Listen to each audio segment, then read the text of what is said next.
Bonjour, je suis Janine Galizia et bienvenue à Aquarelle Live. Donc, pour notre première session de ce lundi 13 janvier, ce que je voudrais faire, c'est plonger dans le milieu de la composition. La composition est quelque chose qui est simple et complexe à la fois. Beaucoup de gens ont du mal, d'ailleurs, de savoir ce que c'est la composition. La composition est uniquement la manière qu'on arrange les formes, les valeurs et les couleurs. Mais les conséquences de ça sont énormes. Donc, la composition, le choix de nos formes, nos valeurs et couleurs change complètement un sujet, transforme complètement une peinture. Donc, si on est capable de choisir les meilleurs moyens d'utiliser ces trois aspects-là, sincèrement, on peut maîtriser n'importe quel sujet. Donc, c'est super important de commencer au début. Au début, c'est les formes.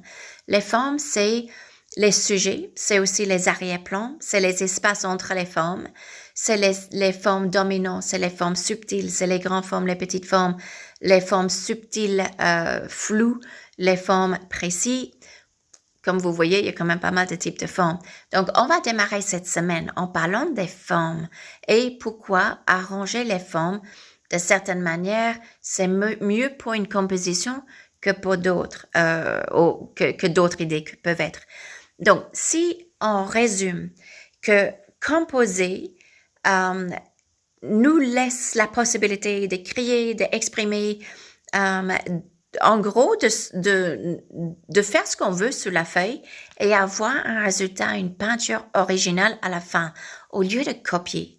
Donc, si ça c'est le but, comment est-ce qu'on peut travailler cette composition? Comment est-ce qu'on peut travailler tous ces trois aspects-là? Et je peux vous dire que ce que j'ai fait en 2011, je le sais exactement, pour moi-même, parce que je savais que j'avais une difficulté pour m'en séparer du sujet et toujours avoir un aspect, on va dire, crédible dans mes peintures. Donc, de ne pas trop simplifier les choses, qu'en fait, la réalité s'en va et puis les peintures ont l'air un peu naïves. Et en même temps, de ne pas être obligé à copier pile poil un sujet et ça paraît comme une photo. Donc, comment est-ce que je pouvais créer des peintures originales qui tiennent la route, mais qui ne copient pas complètement le sujet? Et ça, c'était mon problème. Donc, ce que j'ai fait, c'est que j'ai réfléchi et j'ai trouvé, en fait, les fleurs, après les natures mortes, mais les fleurs comme le meilleur sujet pour comprendre tout le travail de composition. Et ça, tout simplement parce que la composition a besoin une liberté dans les choix et l'emplacement des formes, des valeurs et des couleurs. Donc, on ne peut pas bouger le nez, les yeux, les oreilles, un ensemble de choses comme la ligne d'horizon dans les portraits ou les paysages. Il y a plein de sujets, en fait, où si on peint d'une manière classique, on peut pas modifier autant les choses, mais on peut avec les fleurs, parce qu'on fait un fleur violet ou on fait un fleur rouge, plus foncé, plus subtil, plus dominant, plus flou. On peut modifier l'emplacement. On a vraiment une liberté au niveau du choix, mais au niveau de l'emplacement.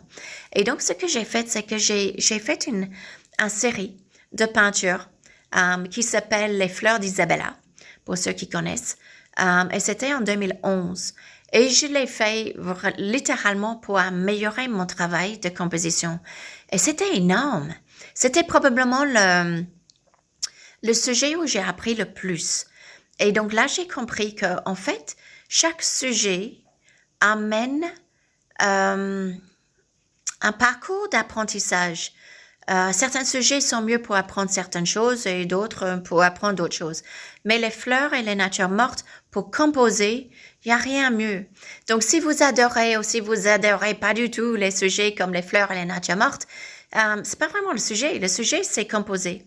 Donc, ce que je vais faire dans les 10 semaines qui viennent, c'est que je vais commencer avec les fleurs.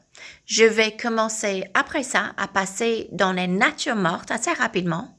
Et après, arriver au sujet comme des paysages. Parce que la composition pour les sujets différents est différente, tout simplement, et super utile. Donc, Si vous avez justement ce problématique d'avoir des peintures un petit peu naïves ou soit trop travaillées, trop fidèles au sujet, vous avez du mal à